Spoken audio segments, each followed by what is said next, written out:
शूर्पणखा ने योजनाबद्ध तरीके से राम से नाक कटवाई है, ऐसा समझ लेना।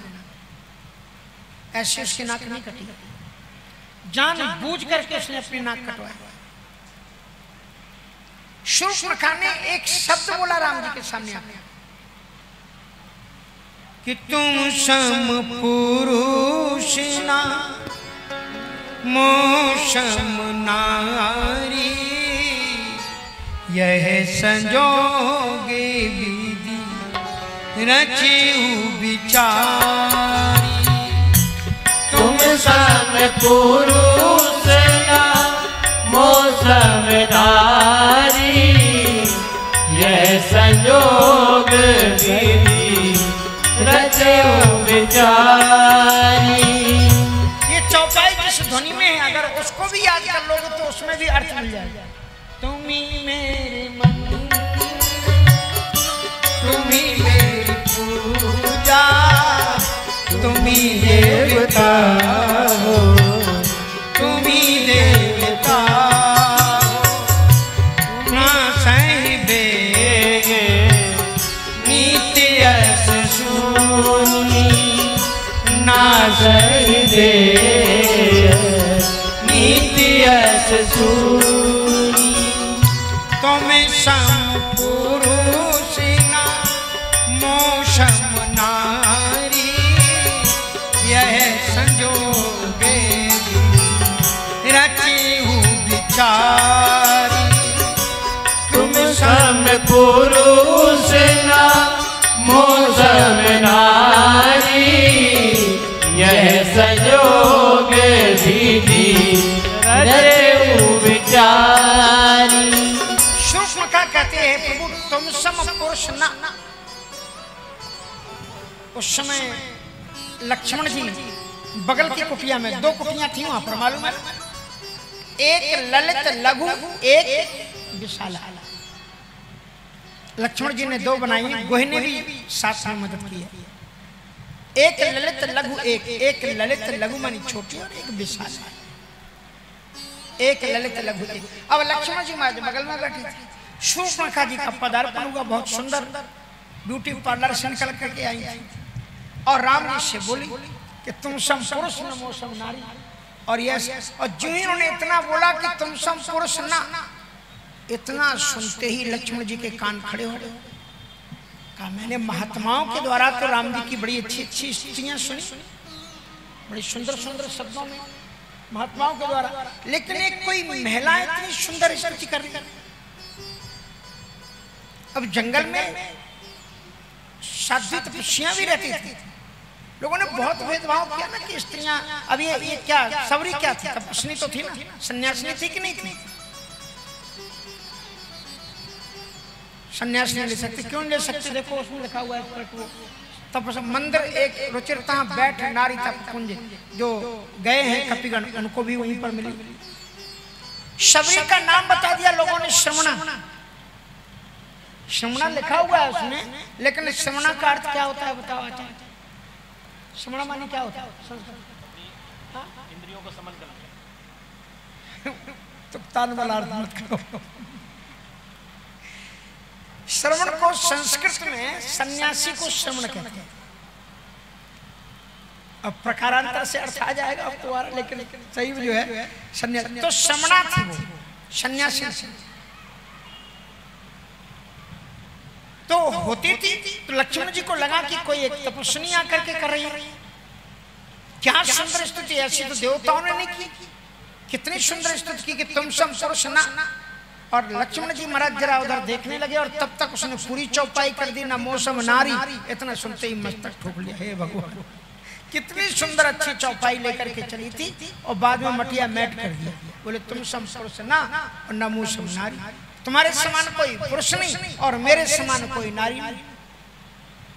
अच्छा, कुछ एक चीजों को देखना रामायण में, खोज के देखना।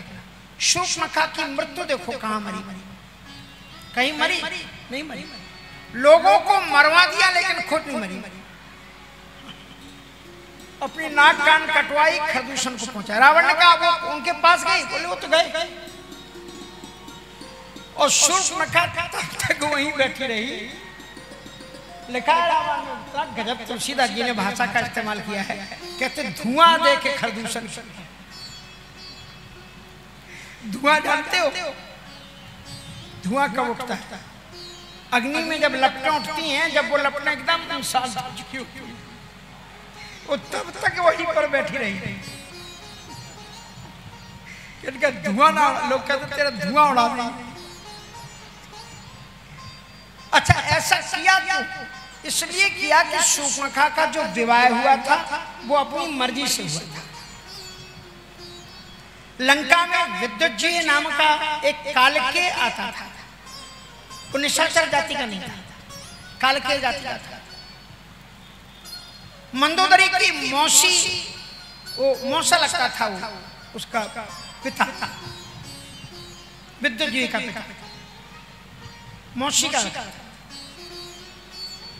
और जब उसने विवाह का, उनका प्रेम विवाह होना था, दोनों का प्रेम हो गया, वो बिजनेस के काम से आता था। विवाह का उन्होंने शूर्पणखा ने आकर के रावण से कहा कि हम विवाह करना चाहते हैं, किससे? तो उन्होंने बताया। मंदोदरी ने सुनते ही मना कर दिया कि वो अपनी माँ का हत्यारा है, विद्युत जी वो मेरी मौसी थी और जिसने मौसी का हत्या की, तुम्हारा उससे विवाह नहीं होने देंगे। तो शूर्पणखा ने कहा कि आरी नारी एक बार ही पति का चयन करती है और मैं पति का चयन कर चुकी हूँ, इसलिए अब मैं कोई परिवर्तन नहीं कर सकती। तो रावण ने कहा तुम अपनी स्वेच्छा से विवाह कर रही तो कर लो शूर्पणखा, लेकिन अगर कहीं तुम्हारे जीवन में वैधव्य मेरे ही हाथ से आए तो मुझे दोष मत देना। और फिर आपको पता लगेगा विद्युत जी इतना शक्तिशाली था कि अपनी जिह्वा से लपक करके दैत्य को, उसने रावण को पकड़ लिया और देवी को बलि देने जा रहा था। और जिसकी बलि दी जाती है उससे अंतिम समय पूछा जाता है कि तुम्हारी अंतिम इच्छा क्या है? रावण चतुर था, मालिक को संकेत किया कि जल्दी से बचाने का उपाय करो। और तब तक उसने कहा कि महाराज मैं चारों वेदों का अध्येता हूँ, इसलिए मेरी अंतिम इच्छा ये है कि मैं देवी के सामने चारों वेदों का पाठ जब तक ना कर लूं तब तक मेरे गले को ना काटा जाए। मैं वेद पाठ करता हूँ तब तक। तो कहा अच्छी बात। और वेदों में भी स्वर है, संस्कृत के श्लोकों में इतना स्वर है, लेकिन कभी कभी किसी से कह दो ना कि जरा बोलना श्लोक, ऐसे श्लोक बोलेंगे कि श्लोक की एकदम पूरी उनके स्वर हैं, उनमें मिठास है। वेद मंत्रों में अगर कोई एकदम देखो, लोग कुरान शरीफ की आयतें पढ़ते हैं, सुनो कितनी सुंदर स्वर से पढ़ते हैं। तो मस्जिद से आप जाते हैं, आप तो सुनते होंगे ना, क्या कहते हैं? नमाज। कितने सुंदर स्वर से पढ़ते हैं। वेदों के भी पाठी, जो वास्तविक पाठी हैं, वेद पाठी ब्राह्मण हैं, उनके मुखारविंद से निकलने वाली वेद की ध्वनि अगर आप सुन लो तो आपकी समाधि लग जाए। इतने सुंदर स्वर, सारा ज्ञान वेदों से निकला। और इसमें तो कहते हैं सस्वर पाठ कर। अब सस्वर का अर्थ भी केवल इतना नहीं, केवल हस्त संचालन करो। सस्वर का मतलब हाथ तो केवल स्वर की प्रक्रिया का संकेत मात्र है, पर जैसे आपके हाथ चल रहे हैं उसके तरह से उदात्त अनुदात्त स्वर समाहार आदि वो आपके प्रोनाउंसिएशन है, उनमें स्वर है, उनमें भी सारे गामा पाए। इसलिए लोग ज्यादातर चाहते हैं कि दक्षिण भारतीय अगर पंडितों के द्वारा आप वेदोच्चारण सुनते हो, रामायण सीरियल में भी उनको उनका प्रयोग करना पड़ा। तो रावण ने जो वेद मंत्रों का उच्चारण शुरू किया महाराज, वो तो था ही लंका का, श्रीलंका। तो महाराज विद्युत जी की समाधि लगी और उसी बीच में उसके सिर को रावण ने माली दत्ताया पीछे से खोल दिया। रावण ने तलवार उठा करके और अपने क्या कहते हैं बहन के पति को क्या कहते हैं,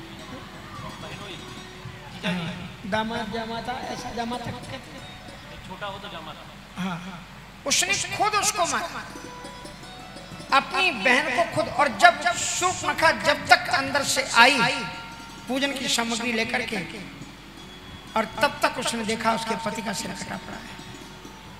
शूर्पणखा ने अपनी चूड़ियां तोड़ते हुए उसी समय प्रतिज्ञा कर ली, दशग्रीव तूने आज मेरी चूड़ियां तोड़वाई हैं मैं भी आज प्रतिज्ञा करती हूँ चूड़ियां तोड़ते समय कि अगर मैंने लंका की एक एक निशाचरी की मैंने चूड़ियां नहीं तोड़वा दी तो मैं भी शांति से बैठने वाली नहीं।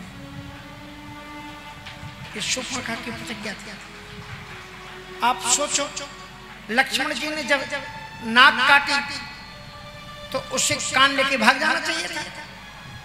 क्या लक्ष्मण जी ने पकड़ रखा था? वो क्यों खड़ी रही कि लोग अब नाक काट ले? अगर एक कान काटा था पहले तो एक कान नाक लेके भाग जाना चाहिए था। जानबूझ करके तुम सम पुरुष नमो सम नारी, यह संजोग विधि रची बिचारी।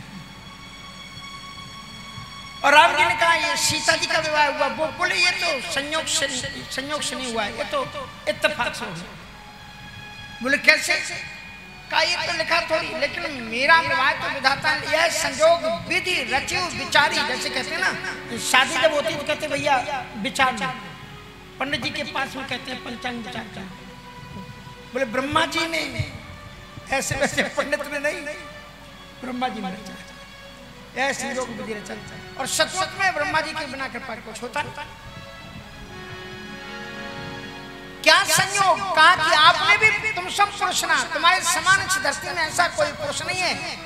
रघुकुल में एक से बढ़कर के एक राजा हुए, और अगर आप रावण का इतिहास पढ़ना तो आप पाओगे कि हर एक राजा के समय उसने अयोध्या पर अटैक किया है।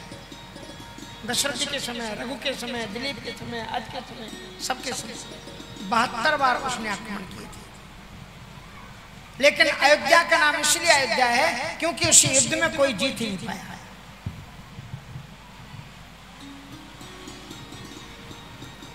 इसलिए आज तक ऐसा कोई नहीं हुआ जिसने ये प्रतिज्ञा की हो। राम जी ने प्रतिज्ञा की है कि निश्चयहीन करऊं मही भुज उठाए प्रण की। राम जी ने ऐसी प्रतिज्ञा की कि मैं पृथ्वी को निशाचरों से विहीन कर दूंगी। और शूर्पणखा कहती है अगर स्त्रियों में ऐसी प्रतिज्ञा करने वाली कोई है तो वो मैं हूँ। मैंने भी प्रतिज्ञा की है कि लंका की जितनी भी निशाचरियां हैं सबकी चूड़ियां तोड़ा दूंगा। इसलिए तुम सम पुरुष ना, तुम्हारे समान ऐसी प्रतिज्ञा करने वाला पुरुष कोई नहीं है और मेरे समान ऐसी प्रतिज्ञा करने वाली कोई नारी नहीं है। लेकिन आप जब से आए हो जंगल में, आपको ये 12वां वर्ष चल रहा है, मुझे बताइए आपने एक आध राक्षस को मारा अभी तक? बोले नहीं मारा। बोले क्यों? बोले आपको कोई बताने वाला नहीं राक्षस है कहाँ। इसलिए अब हमारी और तुम्हारी मिली भगत हो जाती और हम आपके पास में एक एक को भेजते जाएंगे और आप सबको पहुंचाते जाएंगे। और इसलिए नाक काट क्या पति गए तो नाक तो सीधे चले जाएंगे। और उसके बाद में लक्ष्मण जी ने तो तेही के कर रावण कहूं मनहु चुनौती दीन। अब वो शूर्पणखा सबसे पहले खरदूषण के पास में और खरदूषण का युद्ध हुआ। अच्छा, खरदूषण के बारे में आप एक चीज देखोगे, खरदूषण का कोई त्योहार मनाती है माताएं यहाँ पर? कोई यात्रा, कोई उनकी शोभा यात्रा निकालती है? ऐसी रामलीला देखती हो? कुछ मालूम नहीं तुम्हें? ये त्योहार केवल बनारस में होता, दुनिया में और कहीं नहीं होता। वो नककटैया की जुलूस निकलता कि नहीं निकलता? यहाँ पर निकलता कि नहीं निकलता? खुदवा में वो काय का होता है? नककटैया शूर्पणखा की नाक जब कटी वो खरदूषण के पास में गई और खरदूषण की जो सेना चली है युद्ध के लिए उसकी यात्रा। ये रावण की यात्रा नहीं है। इतने बड़े बड़े दैत्यों की यात्रा नहीं निकाली जाती, खरदूषण की यात्रा क्यों? ये भी एक सोचनीय विचारनीय विषय। मैं सोचता ऐसी थोड़ी कथा सोचता रहा कि ऐसा होता क्यों। तब मुझे पता लगा कि इसलिए ऐसा होता है। ये इतने सौभाग्यशाली हैं कि देखें परस्पर राम कर संग्राम रिपुदल लरमर। राम जी ने इनके ऊपर ऐसी कृपा की है, अमित रूप प्रगटे तही काला। भगवान जी उनमें प्रकट हुए क्योंकि उन्हें ये वरदान था कि उन्हें कोई दूसरा मार ही नहीं सकता, वो ही आपस में एक दूसरे को मार सकते हैं, दूसरा कोई ज्ञान नहीं मार सकता। और इसलिए उन सभी में राम प्रकट हुए, सभी में राम प्रकट हुए। तो धन्य वो निशाचर जो राम के रूप में परिणत होते हैं मरने के पहले।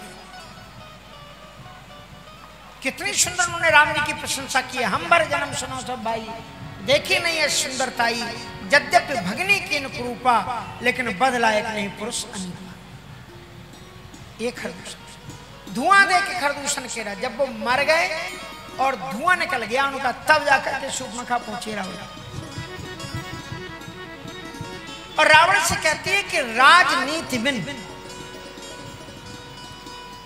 उस राजा का राज्य, जिस राजा को नीति का ज्ञान ना हो, उस राजा का राज्य शीघ्र नष्ट हो जाता है। राजनीति बिनु धन बिनु धर्मा, राजनीति बिनु धन बिनु धर्मा, हरहि समरे पे बिनु सत्य कर्मा, हरहि समरे पे बिनु सत्य कर्मा। अगर नीति ना आती हो तो राजा का राज्य नष्ट हो जाता है।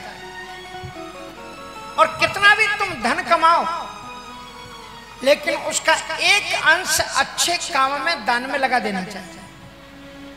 अगर नहीं लगाते हो तो क्या होता है, बोले धन बिन धर्म। धर्म में न लगाने से जो धन होता है क्रियाफल सिद्धि नहीं करता है।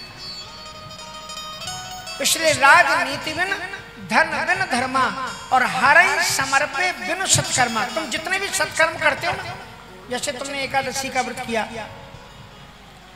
एक ये भी बात मैं बता दूं कि बनारस की माताएं जितना जप तप पाठ पूजा उपवास व्रत करती, शायद बाहर की उतनी हमने करते हुए देखी। यहाँ सुबह आप सड़क पर खड़े हो जाओ, सुबह पूरी माताएं ना जाने कितनी गंगा जी जाती हुई दिखलाई पड़ी, अपनी डोलची ले लेकर के।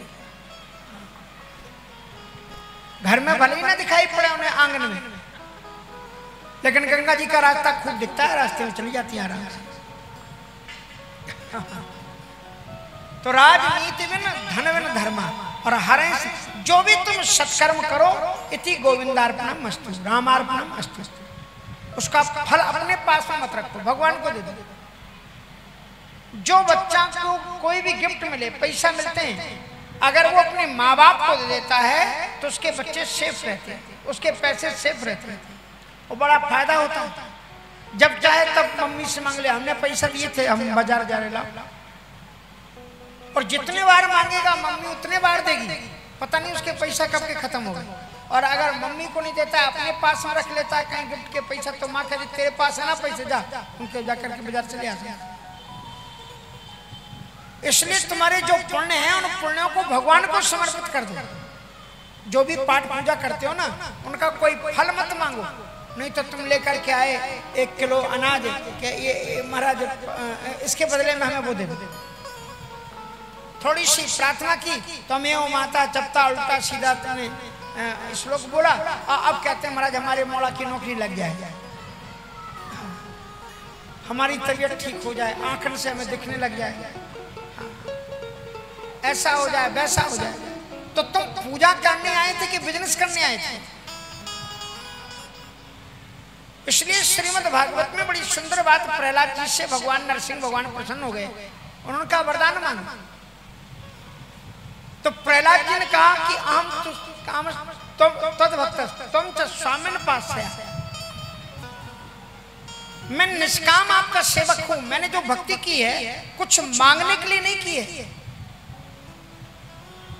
जाए न चाहिए कबहू कछु तुम सन सहज सने, भगवान के सामने आओ तो कुछ भी मांगो मत कि हमारी दुकानदारी चलने लग जाए, हमारे लड़के की नौकरी लग जाए, बस तुम ये कहो कि भगवान हमारे जो कुछ आपको अच्छा लगता हो वो आप करो। नारद जी की बिगड़ती हुई बात को भक्ति ने सुधार लिया। नारद जी कह रहे थे कि भगवान जी अपना चेहरा मुझे दे दो, किस लिए? बोले उससे विवाह करने के लिए। लेकिन बाद में उन्होंने भक्ति महारानी जी आई, बोली तुम क्या कहलवा रही? नारद मेरा बेटा है, और चौपाई दूसरी कहलवा रही।